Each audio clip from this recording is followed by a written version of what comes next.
여의도 멘션 구독자 여러분 안녕하십니까, 박정호입니다. 저도 참여하는 의미 있는 세미나가 있어서 한번 소개시켜 드리려고 이렇게 오늘 방송 앞에 섰는데요. 이번 말씀드릴 주제는 AI입니다. 요즘 AI 그러면 이거 버블 아니야? 이런 갑론을박도 있고 무슨 소리냐, 이제 역사상 가장 큰 빅뱅이 시작될 텐데, 이런 또 의견이 있습니다. 그래서 젊은 학자들끼리 의기투합해서 이 AI를 기술적으로도 경제적으로도 또 산업적으로도 당연히 투자적으로도 분석할 수 있는 세미나를 한번 기획해 봤습니다. 그 세미나의 기획자이자 이번 PM 역할을 하신 분 모셨습니다. 경희대학교 김상윤 교수님 나오셨습니다. 교수님 안녕하세요. 네, 안녕하세요. 예. 불러주셔서 감사합니다. 네, 교수님. 네. 이번에 저를 비롯해서 적지 않은 김상윤 교수님보다 훨씬 몸값 비싸고 네. 유명한 교수님 섭외가 제일 힘들었어요. 아니, 농담이고. 네. 하여튼 진짜 의미 있는 분들, 저도 평소에 뵙고 싶은 분들, 우리 김상윤 교수님, 김상균 교수님, 이런 분들하고 다 같이 세미나를 기획하셨잖아요. 저도 교수님이 하자고 해서 뭐 흔쾌히 수락하고 이제 의기투합을 했는데, 그래도 기획자 얘기를 한번 들어보고 싶습니다. 네네. 자, 요즘 AI가 뭐 거품 논란도 있고요. 뭐 기술적으로나 아니면 투자 어떤 자본적으로나 상당히 집중적으로 관심을 받고 있죠. 사실 이게 이제 거품이냐 아니냐. 이게 본질적으로 지금 AI가 어떤 방향으로 흘러가고 있고, 실제로 돈을 버는 기업이 어떤 기업들이고, 지금 엔비디아에 너무 집중되어 있는 이런 어떤 시선들이 어떻게 분산될 수 있을까? 특히나 이제 내년 시장은 상당히 분기점이 될 것 같아요. 그렇다면 이제 뭐 특히나 박정호 우리 교수님의 이 여의도 멘션에는 좀 투자하시는 분들 많으시잖아요. 있죠. 예. 그럼 지금 AI 기업 올해는 좀 재미를 보셨을 텐데, 네. 내년에는 정말 버블이 터져가지고 내가 갖고 있는 주식들이 정말 이제 손해가 나지 않을까? 혹은 정말 이게 버블이 아니라 정말 단단하게 AI가 성장한다라고 하면은 또 새로운 텐베거 기업들, 예전에 닷컴 버블 때 100배 갔던 종목이 있습니다. 뭔가요? 오라클. 아, 맞네. 100배 갔죠. 5년 만에 100배 갔고요. 이야. 뭐 10배고 뭐라고 해야 돼요? 100배면 100배인가요? 그렇게 해야 되나요? 네네. 네. 뭐 거의 없으니까 용어도 없는 것 같은데, 뭐 시스코 이런 기업들도 20배인가 갔었고요. 뭐 아마존 뭐 이런 우리 또 이베이 이런 기업들도 20-30배 폭증을 했는데, 이게 사실 당시 닷컴 버블 때 대부분 다 폭등을 했다가 갑자기 주저앉아서 사라진 기업들이 있고, 요것을 잘 버텨가지고 실제로 이제 인터넷 산업이 성장하면서 정말 10배, 20배 안착되는 기업들이 있고, 과연 지금 AI 시대에는 어떤 기업들이 살아남을 수 있을까? 2026년부터는 이제는 좀 솎아내야 될 시기가 돼서 이런 얘기들과 함께 저는 기술, 교수님은 또 경제, 산업, 투자, 또 김경일 교수님은 또 우리가 어떻게 또 역량을 또 대비해야 될까? 또 김상균 교수님은 우리 사회가 어떻게 변할까? 각각 다른 주제지만은 AI로 정말 대통합을 한번 이뤄보자. 이런 행사를 한번 기획해봤습니다. 사실 저는 김상균 교수님하고도 교분이 있고 우리 김상윤 교수님도 교분이 있는데, 아주대 김경일 교수님은 TV로만 봤지 볼 기회가 없었거든요. 근데 이번에 우리 김상윤 교수님께서 오라고 하니까 다 모였다고 해서 이번에 저도 인사드릴 수 있을 것 같아서 아주 저도 기대됩니다. 기대가 됩니다. 자, 그러면 나름대로 여러 가지 이유들로 이분들을 모았는데, 그래도 저희 발제할 건 당연히 아직 모르실 테니까 본인 발제를 맛보기라도 좀 해주세요. 저는 궁금해요. 박 교수님이 어떤 또 이런 인사이트를 보여주실지. 저는 당연히 버블 아니라고 이미 방송에서 결론 한두 번 내셨어요? 그럼요. 냈고요. 그래서 어떤 식으로 옥석을 가려야 될지에 대해서도 그때도 좀 얘기를 해드리려고 합니다. 좋습니다. 그러면 저랑 한번 붙을 수 있겠네요. 그래요? 저는 기술 연구자 관점에서, 공학도의 관점에서 저도 거품이 아니라는 쪽에 한 59% 정도 걸고 있거든요. 그래서 왜 이것이 거품이 아닐지를 기술이나 산업 관점에서 좀 말씀드리려고 하는데, 교수님도 경제나 뭐 이런 또 우리 투자 관점에서 보여주시면은 저랑 한번 또 토크 콘서트에서 한번 붙을 수 있을 것 같습니다. 사실 저희 공저도 많이 같이 했고 연구도 같이 했던 사이로서 항상 기술과 과학 또는 공학 이런 거를 많이 책임져 주셨고, 저는 그걸 경제적으로 푸는 걸 많이 해서 같이 연구도 많이 해서 저도 매번 새로운 기술 나오면 김상윤 교수님께 많이 여쭤보는데, 또 이번에도 기대가 됩니다. 자, 그럼 오늘 여의도 멘션 나오셨으니까 홍보도 좋지만 약간 맛보기라도 해주세요. 그래야 또 궁금하신 분들은 실제 신청도 할 수 있는 거잖아요. 그렇죠. 제가 지금 해당 발표에서 준비하고 있는 내용에 한 3분의 1 정도 가지고 왔습니다. 제가 핵심 내용만 오늘 또 여의도 멘션 구독자분들을 위해서 좀 말씀을 드려보겠습니다. 일단 AI 업계에 정말 하루하루가 다르게 새로운 이슈가 나오는데요. 가장 최근에 언론에 주목을 받고 있는 것은 AI 거품론이죠.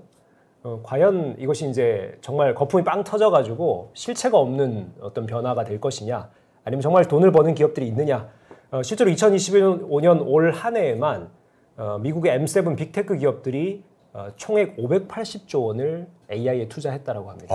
정말 거대 자금이 들어온 건 맞아요. 그럼 결국은 이게 거품면 지금 엄청 큰 거품이 지금 만들어져요. 근데 이 거품이 단단하냐 아니면 정말 가벼운 거품이냐 요게 이제 판단 우리가 해봐야 될 부분들이죠. 네.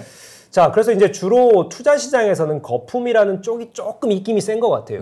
아무래도 또 이게 나스닥이 워낙 상승세가 안 꺾이니까 이게 버블이라는 얘기들이 아무래도 좀 비판적으로 많이 나오고 있죠. 그것의 근거로 얘기가 되는 것은 기본적으로 엔비디아가 너무 몰빵 수익을 얻고 있다. 다른 기업들 뭐 특별히 AI로 수익 보는 기업이 있느냐? 뭐 예를 들면 챗GPT 같은 경우에 돈 못 벌죠. 그렇죠. 탑이잖아요. 지금 현재 생성 AI 시장을 뭐 주도하고 있고 실제로 구독자 숫자에서도 가장 지배적인데 올 한 해 수익이 대략 9조 원 정도 예측되고 있습니다. 근데 문제는 9조 원을 벌었는데 20조 원을 썼어요. 그 적자가 마이너스 11조. 거죠. 자, 이게 왜 그러냐면은 지금 기본적으로 학습 비용이라든지 인프라 비용이라든지 데이터 센터 건축이라든지 뭐 운영 비용이라든지 실제 여러분들이 뭐 2만 몇천 원 내고 한 달에 챗GPT 쓰고 계신데 이거 하나하나 쿼리 날릴 때마다 질문할 때마다 얘네들의 어떤 그 추론 학습 비용이 엄청나게 듭니다. 그러면 이게 이제 뭐 전기 비용도 있고요. 기본적으로 인프라 관리 비용도 있고요. 이게 사실은 뭐 여러분들의 그 구독료로는 충분하지 않다라는 거예요. 그래서 실제로 지금 많은 기업들이 지금 AI 서비스를 제공하는 기업들이 흑자가 되기에는 정말 상당히 시간이 많이 걸릴 것이다. 네. 실제로 뭐 최근에 여러 그 오픈 AI를 분석한 이 금융사들의 보고서들을 보면은 지금 상태로 가다가는 오픈 AI가 흑자 전환 가능성은 2030년대에나 가능하다. 근데 그것이 전제가 있어요. 구독자 증가 비율이 지금 상태로 유지가 된다면. 그러니까 지금 현재 구독자가 대략 뭐 4, 5억 명 정도 되는데 이게 뭐 10억 명, 20억 명 쭉쭉쭉 올라갔을 경우에 2030년쯤 되면은 흑자 전환 가능하다. 근데 우리가 이제 전 세계 인구 80억 중에 4분의 1이 챗GPT를 꼭 쓰라는 보장은 없잖아요. 없죠. 경쟁사들 나오고 있고. 이게 거의 불가능한 지금 시나리오로 가고 있다. 결국은 돈이 몰리다 얘네 돈 못 버니까 그냥 빵 터져버리는 버블이 형성되지 않을까라는 조심스러운 또 우려들이 나오고 있습니다. 그리고 세 번째 근거는요. 빅테크의 순환 투자 구조예요. 뭐 교수님도 너무 잘 아시겠지만은 엔비디아의 GPU가 점유율 90%고 엄청난 매출을 내고 있는데 이거 다 누가 사줍니까? 빅테크 기업들이죠. 빅테크죠. 뭐 예를 들면 오픈 AI도 사주고요. 뭐 엔스로픽 같은 이런 또 다른 생성 AI 업체들, 뭐 마이크로소프트, 구글과 같은 또 클라우드 업체들 이런 업체들이 사주는데 문제는 이런 또 신생 업체들에게 누가 투자하느냐? 엔비디아가 또 투자하고 있는 거예요. 오픈 AI에도 사실 지금 1조 원 정도의 투자금을 이제 엔비디아가 집행을 했고 간단히 말해서 내 고객에게 내가 다시 투자해서 그 돈으로 내 걸 다시 사게 만드는 거예요. 맞습니다. 지금 기본적으로 AI에 돈 자금이 거대하게 몰리다 보니까 엔비디아는 자금 여력을 바탕으로 다양한 곳에 지금 뿌리고 있는 거예요. 오픈 AI 좀 가져가. 뭐 아니면 클로드 좀 가져가, 퍼플렉시티 좀 가져가 다 뿌려놨어요. 근데 얘네들이 그러면은 또 이걸 받은 거죠. 아유 감사합니다. 엔진 개발할게요. GPU 좀 살게요. 이렇게 되는 거죠. 그래서 계속 이게 순환 투자가 일어난다라는 건데 이게 실제로 올 한 해만 이 순환 투자만 수백조 원이 중복으로 이게 몰려 있다라는 거예요. 그러니까 각각 기업의 매출로 잡히지만은 실제로는 서로 상호 이걸 이제 구입을 한 것이다. 매출을 발생시킨 것이다라는 점에서 과연 이게 지속 가능하냐라는 거예요. 그러면 이제 이런 문제가 있을 수 있죠. 예를 들어 한 기업이 외부 투자자들이 투자를 좀 중단하거나 이 투자 규모가 줄어들 경우에 자신들의 돈만 가지고 이게 투자를 굴리기에는 이 규모 자체가 상당히 축소될 경향이 있죠. 그러면 이제 예를 들어 투자 집행이 제대로 안 될 경우에 하나가 빵꾸가 나면은 다른 기업이 연쇄적으로 그것에 영향을 받을 수가 있다. 바로 이 순환 투자 구조에 맹점을 지적하는 금융사들이 지금 증가하고 있습니다. 규모가 너무 크다라는 거죠. 자, 그래서 우리가 이제 버블이냐 아니냐 요 세 가지 이슈들을 좀 뚫어낼 방법들이 필요한데요. 그 방법을 뭐 제가 이제 뭐 방법이라기보다는 관점을 제시하기 전에 최근에 좀 또 논란이 되고 있는 이슈가 되고 있는 좀 AI 소식들 좀 한번 전해드릴게요. 최근 1, 2주 사이에 전 세계적으로 가장 이슈가 됐던 것이 바로 구글 TPU입니다. 근데 이게 이제 제미나이 3.0이 발표가 됐는데 보통 이제 AI 툴을 발표가 됐을 때 보통 벤치마크 여러 시험 도구들이 있거든요. 왼쪽 밑에 자료를 보시면은 인간에게 매우 어려운 난제들을 모아놓고 AI에게 시험을 풀게 하는 예. 이런 또 그 테스트 도구가 있고요. 예. GPQA라고 하는 또 인간의 가장 고학력 분야의 또 문제들을 풀게 하는 또 이런 또 테스트가 있습니다. 예. 모든 뭐 우리가 대표적인 이런 AI 테스트 도구들의 결과가 예. 구글 제미나이가 지금 현존하는 AI 중에 가장 높게 나왔어요. 이번 제미나이 3.0 성능이. 예. 자, 근데 이게 정말 또 하나 이제 우리 업계를 깜짝 놀라게 한 것은 이렇게 좋은 성능이 나왔는데 뭘 가지고 이걸 만들었냐 했더니 구글 자체 AI 칩인 TPU를 썼다라는 거예요. 그러니까 앞서 제가 엔비디아 얘기 쭉 드렸지만은 엔비디아가 GPU로 지금 먹고 살고 있잖아요. 예. 전 세계 AI 그 딥러닝 GPU 시장의 90%를 점유하고 있는 독점이죠. 근데 구글 제미나이 성능이 가장 좋게 나왔는데 이것은 구글의 자체적인 TPU를 가지고 했다. 여기 이제 AI 업계가 한번 충격을 받았고 엔비디아의 독점이 유지될 것인가라는 논란이 또 지금 시장을 뒤흔들고 있습니다. 네. 자, 실제로 우리가 엔비디아의 GPU라고 하는 것이 뭐 90년대 후반에 우리 뭐 소위 이제 게임 좋아하시는 분들 잘 아시죠? 그래픽을 처리하는 반도체로 개발이 됐어요. 네. 2000년대 AI 시대가 열리면서 데이터 학습을 시키는데 우리가 기존의 CPU가 아니라 이 그래픽에 특화된 GPU를 가지고 돌려봤더니 너무나 학습이 잘 되더라는 거예요. 그래가지고 AI 그 연구자들이 GPU를 기본적으로 세팅해서 데이터 학습을 시키기 시작한 것이 바로 엔비디아가 이런 어떤 입지를 구축할 수 있었던 과정이었습니다. 네. 자, 그런데 구글의 TPU는요. 이 그래픽을 처리하는 용도로 세팅된 게 아니고요. 예. 최초부터 딥러닝 모델 전용으로 세팅이 된 거예요. 그러다 보니까 전력 효율성이라든지 가격적인 측면에서 메리트가 있어요. 단 문제는 예. 지금 구글뿐만이 아니라 뭐 아마존이라든지 테슬라라든지 예. 혹은 마이크로소프트라든지 이 엔비디아의 독점을 벗어나기 위해서 이걸 이제 우리만의 자체적인 AI 칩을 개발하기 위한 시도들을 지금 빅테크 기업들 다 하고 있거든요. 예. 근데 문제는 성능이 안 나오는 거예요. GPU만큼 성능이 안 나오니까 이걸 이제 실제로 내부적으로 쓰는 일부 용도 외에는 뭔가 판매하는 시장을 만들 만큼의 경쟁력이 안 나오는 거예요. 그러다 보니 엔비디아 GPU의 독점력이 더 가속화가 된 측면이 네. 있고 구글도 열심히 시도해가지고 TPU를 뭐 내부에 뭐 유튜브나 혹은 뭐 또 다른 여러 검색 엔진이나 이런 용도로는 쓰지만 이게 뭐 내세울 정도는 아니었어요. 근데 이번에 제미나이 3.0에 구글 TPU를 가지고 학습도 시키고 추론도 시키고 모든 과정에 썼는데 성능이 그냥 압도적으로 나와버린 거예요. 그래서 시장이 구글 예. TPU를 주목하기 시작했고 예. 과연 엔비디아의 독점 구조가 깨질 것인가에 대한 지금 여러 예측들이 나오기 시작했습니다. 네. 자, 구글 얘기를 조금 더 드리자면은 만약에 이 구글 TPU가 이런 내부적인 용도 말고 외부 판매용으로 네. 예를 들면 이번에 이제 TPU의 그 성능을 보고 메타가 오퍼를 날렸어요. 오. 우리한테도 좀 TPU 좀 팔아라. 예. 그러니까 메타도 당연히 엔비디아의 GPU를 주로 쓰고 있었는데 예. 구글 TPU도 한번 써보자라는 내부적인 판단이 있었고 네. 구글에게 이제 주문을 했습니다. 예. 이런 것들이 이제 만약에 확산이 되고 구글 생태계가 만약에 어느 정도 형성이 된다라고 예. 하면 이게 GPU의 독점을 깰 수 있는 기업이 될 수 있다라는 거죠. 자, 이런 상황에서 구글이 갖고 있는 경쟁력은 이런 이제 하드웨어까지 발을 뻗치게 되면은 클라우드 시장 혹은 뭐 GPT를 대적할 수 있는 뭐 팜 혹은 제미나이 이런 모델 그다음에 또 서비스 시장 어떻게 보면은 이 디지털 업계 AI 시장의 이 밸류 체인상 완벽한 수직 통합을 최초로 이루는 기업이 되는 거거든요. 그러다 보면은 이것이 이제 구글만의 독자적인 생태계, 과거 스마트폰 시대에 애플이 구축했던 디바이스부터 플랫폼, 예. 애플리케이션까지 완벽한 라인업의 구축을 구글이 AI 시대에 하는 것이 아니냐 네. 조심스러운 예측이 나오고 있고 최근 구글 주가가 계속 오르고 있는 이유가 바로 이런 부분들입니다. 그렇군요. 그래서 이런 요소들을 우리가 종합해 봤을 때 예. 과연 엔비디아와 구글의 구도 어떻게 형성될 것인가? 자, 근데 재밌는 게 제미나이 3.0 며칠 전에 이제 성능이 딱 발표되고 너무 좋다. 이게 이제 언론에 이제 주목을 받았죠. 예. 두 기업이 급작스럽게 반응을 했어요. 어떤 기업입니까? 엔비디아는 앞서 말씀드린 대로 네. 야 구글 뭐 TPU 박수 쳐줄게. 근데 우리 GPU가 한 수 더 위야. 이 얘기를 했고요. 네. 약간 조금 긁힌 거죠. 예. 네.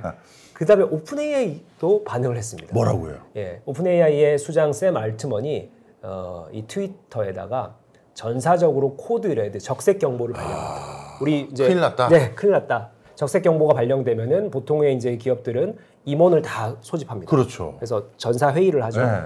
이게 내용을 들어봤더니 우리가 지금 챗GPT에 취해 있었다. 그래서 지금 현재 추진하고 있는 기타 프로젝트들 다 홀딩하라. 그래서 우리가 이 GPT 엔진의 성능을 올리는 데만 집중하자. 이런 선언을 했습니다. 위기라는 거죠.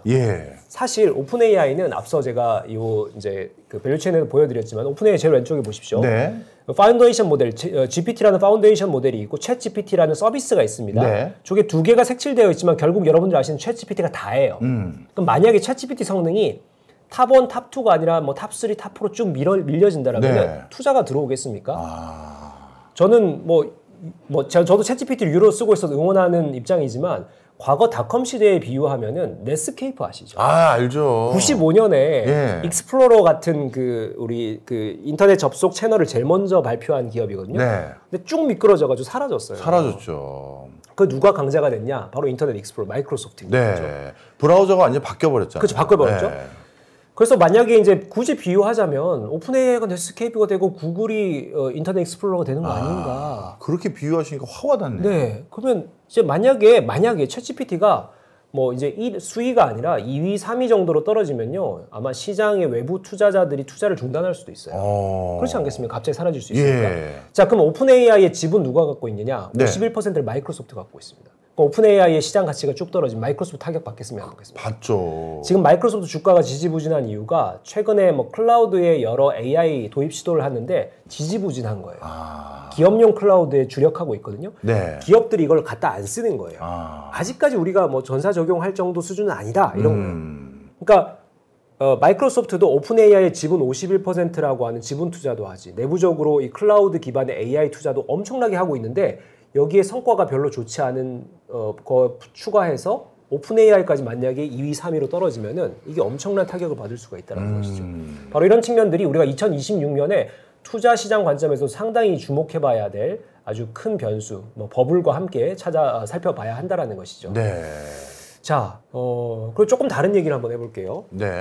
우리가 젠슨 황 CEO가 우리 APEC 기간에 한국에 와서 깐부 너무 유명하지 않습니까? 너무 여러 언론에서 다들 접하셨겠지만 얼마 전에 밤에 저기 가셨던데. 제가 혹시나 젠슨 황이 벽에다가 뭐 메시지 남겨놨을까봐 가봤는데 아무것도 없더라고요. 어쨌든 뭐 언론에서 저는 되게 호들갑을 좀 떤 측면이 있다라고 보는 게, 우리나라 언론들 좀 그렇잖아요. 저걸 이제 구체적으로 한번 따져봐야 돼요. 26만 장을 우리가 GPU를 확보한 것 정말 대단한 성과입니다. 그리고 우리나라에는 상당히 AI 업계 또는 AI 수요 산업의 호재는 분명합니다. 이거는 무조건 이제 긍정적이다 말씀을 드리는데 이 의도가 그냥 선물이 아니라는 거예요. 엔비디아 위기를 반영하고 있다는 건데 세 가지 위기가 있습니다. 첫 번째, 엔비디아는 2023년까지 중국향 물량 비중이 상당히 컸어요. 대략 26%, 최대 26%까지 갔습니다. 근데 바이든 정부, 트럼프 2기 계속 GPU 최신 칩셋을 중국으로 수출 못하게 규제가 강화됐어요. 그래서 작년에는 13%까지 떨어졌고요. 근데 내년부터는 거의 0%에 가까워질 것이다. 그렇겠죠. 특히 이번에 시진핑이 중국의 IT 기업들에게 사지 말라고 했잖아요. 사지 마라. 우리가 개발하자. 너네 하웨이, 텐센트 너네 개발해. 근데 실제로 지금 나오는 소문이 뭐 엔비디아에 정말 뭐 대적할 만한 수준은 아니지만 어느 정도 쓸만한 그 GPU 대체가 나오고 있다. 그래요. 만약에 이렇게 되면요, 미국 정부가 AI 정책, 중국 배제 정책 실패 선언하게 될 것 같아요. 그럼 어떻게 되느냐? 잠깐 이거부터 행사에서 얘기하죠. 알겠습니다. 이거 이제 투자 시장이 완전히 격변할 수가 있습니다. 그렇네요. 중국 생태계와 미국 생태계의 새로운 어떤 차원의 경쟁이 시작될 건데, 어쨌든 젠슨 황이 한국에 26만 장을 선물하겠다라고 한 것은 당연히 이제 상업적 관점에서 해석을 해봐야 된다. 중국향 물량이 급속도로 감소돼 저건 어디다 팔 건데 봤더니 한국. 또 하나, 자체 AI 칩 아무도 안 만들고 있어. 우리나라의 자체 AI 칩, 뭐 AI 반도체를 생산하는 기업은 뭐 뉴벨리온이나 이런 일부 중소기업들이지 있죠. 대기업들은 안 하고. 안 하죠. 그러면은 얘네 우리 우호적인 고객이 되겠네? 이게 두 번째 판단입니다. 자, 그리고 세 번째가 있죠. 한국은 지금 엔비디아가 유일하게 투자했지만 ROI, 즉 투자 성과가 안 나오고 있는 대표적인 영역이 옴니버스라는 플랫폼이에요. 이게 소위 피지컬 AI의 기반 플랫폼이죠. 제조업이나 뭐 에너지 현장 공정이나 설비가 운영되는 영역에 이 AI 엔진을 갖다 넣었을 때 현장 물리적 세계와 이 AI 가상 세계가 연동시킬 수 있는 그 플랫폼 관련된 여러 기술들을 옴니버스라고 하거든요. 요거에다가 지금 최근 수년간 뭐 수십조 원을 투자했습니다. 이 AI 칩 팔아가지고 여기다가 막 갖다 받고 있었어요. 예. 근데 성과가 안 나와요. 제가 실제로 이 성과를 추적해봤더니 정말 깜짝 놀랄 것은 작년부터 성과 숫자도 밝히질 않고 있어요. 이야. 그거 아시죠? 기업들이 그거 안 밝히는 안 밝히면 뻔한 거죠. 뻔한 거죠. 돈이 안 된다라는 네. 건데. 그러니까 실제로 2020년대에 이 옴니버스를 적용한 기업은 뭐 독일의 일부 제조 기업들, 뭐 BMW라든지 혹은 뭐 슈나이더라든지 이런 제조사들에게 적용을 일부 해서 파일럿 공장 만들고 했지만 그냥 파일럿 공장 수준인지 실제로 현업에 아주 본격적으로 적용된 시도가 없었던 거예요. 네. 자, 그럼 이 옴니버스를 버릴 것이냐? 아니죠. 왜냐하면 엔비디아도 AI 칩이 영원하리란 보장은 없거든요. 여기 또 다른 시장 개척해야 되지 않겠습니까? 네. 결국은 AI가 이제 가상 세계를 벗어나서 현실 세계로 적용하는 다른 산업으로 확장되는 지금 이제 이 국면에 있는 거예요. 예. 그래서 이 피지컬 AI의 주요 고객 산업, 고객 국가로서 한국을 딱 정한 거예요. 왜냐하면 중국 이제 봉쇄가 당했으니 못 가니까. 예. 한국이 뭐 제조업하면 중국 뭐 다음 아닙니까? 그래서 이걸 이제 우리나라를 테스트베드로 쓰겠다. 또 그 봤더니 또 우리 저 이재용 회장님이랑 정의선 회장님 너무 또 사람이 좋아요. 또 막 이렇게 야 이거 해가지고 깐부로 하자니까 아유 이렇게 하는 거예요. 아, 내용이 맥락이 그거였군요. 그러니까요. 이게 저 하나 더 말씀드릴게요. 네. 이게 저는 물론 이거 재미있는 그냥 추측인데요. 네. 너무 심각하게 듣지 마시고. 저기 젠슨 왕이 뭐 한국이랑 친하다, 뭐 내가 삼성이랑 이런 인연이 있다, 막 이런 마이크 잡고 했잖아요. 지난 15년 동안 한국 처음 왔어요. 아, 그래요? 그건 말이 됩니까? 자주 오는 것처럼 얘기했는데. 그러니까 뭐 이재용 회장이랑 뭐 친하고 네 아빠랑 나랑 뭐 싸우다 이거 아니고요. 네. 그런 거 했잖아요. 네. 근데 이게 15년 만에 처음 왔고요. 그 15년 전에 왜 왔는지 아세요? 왜 왔습니까? 스타크래프트 2 행사 때 왔어요. 아, 그래픽카드 팔아먹으려고? 아유. 그러니까 물론 젠스당 너무 훌륭하고 저도 존경하는 CEO인데 지금 한국 시장을 되게 상업적 관점으로 이걸 바라보는 거지 정말 한국에 뭐 선물 주고 이런 관점은 아니다. 네. 근데 물론 우리나라 입장에서는 GPU를 그 어떤 나라보다도 빠르게 확보할 수 있으니까 이거 호재입니다. 네. 제가 뭐 이걸 부정하는 건 아니고요. 우리가 이제 중요한 것이 네. GPU 확보한 게 AI 경쟁력입니까? 아니죠. 그건 조금 그렇죠. 그럼요. 확보해서 써야죠. 그러니까 이제는 우리가 AI 시대에 만약에 지금까지가 전반전이었다면은 GPU 확보만으로도 국가 경쟁력 얘기할 수 있습니다. 예. 그리고 아직까지 뭐 그런 관점 볼 수도 있죠. 근데 내년, 내후년 되면요. GPU 확보가 중요한 게 아니라 이걸 가지고 우리 산업을 어떻게 AI 전환시킬 것인가. 그렇네. 이런 어떤 수요 산업의 변화가 중요하다라는 점에서 우리가 좀 더 냉철하게 이 상황을 바라보고 이것의 활용도를 분명히 전략적으로 우리가 수립해야 된다. 이런 말씀을 좀 드리고 싶습니다. 네. 자, 그럼에도 불구하고 우리가 이제 엔비디아가 뭐 이제 TPU 아까 제가 말씀드렸지만은 이게 뭐 성능적으로는 아직까지는 뭐 젠슨왕 얘기가 맞아요. 뭐 지금 TPU가 성능이 꽤 잘 나온다 하지만은 이게 학습용이나 추론용 모두 통합된 경쟁력을 봤을 때 엔비디아가 한 2단계 위다. 뭐 이런 정도 보시면 되고요. 그래요. TPU가 이걸 성능적으로 빠르게 이걸 추격할 수 있을 것이라 보지 않고요. 다만 앞서 말씀드린 비용적인 문제, 네. 혹은 용도에 대한 문제, 뭐 이런 그리고 또 이게 수급에 대한 문제 이런 것들을 풀어낼 수 있다. 이런 것들에 대해서 또 우선 순위를 두게 되면은 TPU도 충분히 쓰임새가 있다. 이런 정도로 좀 보시면 될 것 같고요. 그래서 내년에 엔비디아 주가가 뭐 폭락한다 이런 얘기가 아닙니다. 엔비디아가 이런 TPU와 같은 이런 도전하는 기업들의 이런 양상들을 보고 시장을 다변화를 어떻게 잘 시켜 나가느냐를 함께 보셔야 투자 시장에 성공할 수 있다라는 네. 복합적인 말씀을 드리는 겁니다. 네. 자, 그래서 결론적으로 이제 버블이 아니려면 만약 2026년 뭐 이 영상을 보시고 AI 업계 투자를 계속 지속하시거나 새로운 또 이런 투자처를 찾으시는 분들이라면은 요걸 이제 한번 보시면 좋을 것 같아요. 만약에 버블이 아니라는 것을 전제로 저는 3가지가 만족돼야 된다라고 봅니다. 엔비디아의 독점 구조가 오히려 이 버블에 대한 위기감을 더 강화시킬 수 있기 때문에 예. 오히려 바람을 조금씩 빼주는 게 좋다.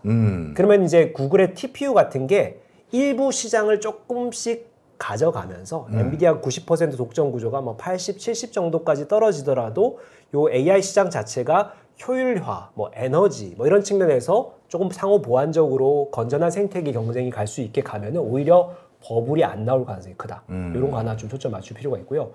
또 하나는 챗GPT가 대표적이지만은 저는 챗GPT가 2030년까지 흑자 전환이 힘들다고 봐요. 네. 그러면은 챗GPT가 아닌 다른 어떤 기업, 엄청난 우리가 지금 전혀 생각지도 않던 혁신 서비스를 어떤 기업이 만들어가지고 정말 거대한 자금, 뭐 10조, 20조를 버는 기업이 나와야 됩니다. 예. 2, 3년 내로. 네. 이런 소프트웨어 기업, 플랫폼 기업이 나와야 AI 버블이 아닐 수 있다. 네. 그리고 세 번째, 순환 투자 구조는 조금 더 건전한 투자 구조가 형성되어야 되죠. 예를 들면은 이 벤처 기업 스타트업들에 투자하는 여러 어떤 플레이어들, 빅테크들이 조금 분산되고 네. 각자의 생태계들이 어느 정도 경쟁력을 갖고 이것이 플랫폼, 서비스, 그다음에 하드웨어 기업들이 하나의 작은 생태계들이 여럿 형성되는 것이 좀 더 건전하지 않을까.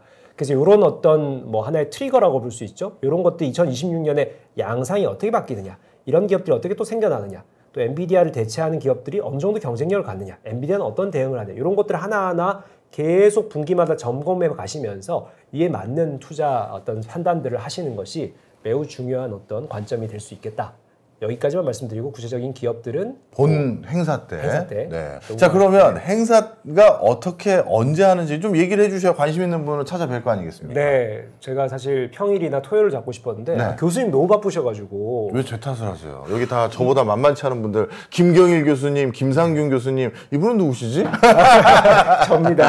예. 네, 그래서 뭐 사실 이제 바쁜 교수님들 모시다 보니까 어쩔 수 없이 일요일로 잡았고요. 네. 12월 21일 삼성동의 가비나트홀이라는 행사장이고요. 아, 어딘지 압니다. 네, 2시부터 5시까지 각 교수님들의 AI 업계 전망, 또 AI 또 필요한 경쟁력, 역량에 대해서 30분간 강연을 들으시고 또 우리 넷 교수님들이 토크 콘서트를 합니다. 아. 그래서 교수님과 저는 2026년 유망 투자처 네. 한번 붙어보시죠. 네, 알겠습니다. 오호, 재밌겠다. 네. 네. 그리고 알겠습니다. 네, 온라인 참여도 가능해요. 만약에 아. 현장 아직까지는 좀 여유가 있는데 혹시 이 현장에 참여 못 하시거나 혹은 매진이 될 경우에는 온라인으로도 참여 가능하니까요. 고정 댓글 확인하시고, 그리고 제가 또 이 여도멘션 오랜만에 불러주셨기 때문에 구독자분들께 몇 장 무료 초대권을 그래요? 좀 나눠드리려고 합니다. 네. 교수님도 참여하시는 행사니까. 네, 고맙습니다. 제가 댓글로. 저희 구독자분들이야 좋죠. 네네네. 네. 알겠습니다. 저도 모처럼 제가 좋아하는, 존경하는 학자분들하고 행사할 수 있다고 해서 뭐 진짜 아시잖아요. 묻지도 않고 무조건 하겠다고 했던 거 괜히 바쁜 척하는 사람으로 뭐 오해할까봐. 하여튼 저도 참여하니까 많은 분들 관심 가져주셨으면 좋겠고요. 현장에서 또 개인적인 질문도 받을 수 있는 시간도 있을 것 같으니까 오셔서 모처럼 얼굴 뵀으면 하는 바람입니다. 저에게 좋은 행사 기회에 참여할 수 있게 해주셔서 다시 한번 감사드립니다. 진심이십니까? 진짜입니다. 네, 알겠습니다. 자, 오늘 여기서 마무리할까요? 네. 예, 고맙습니다. 네.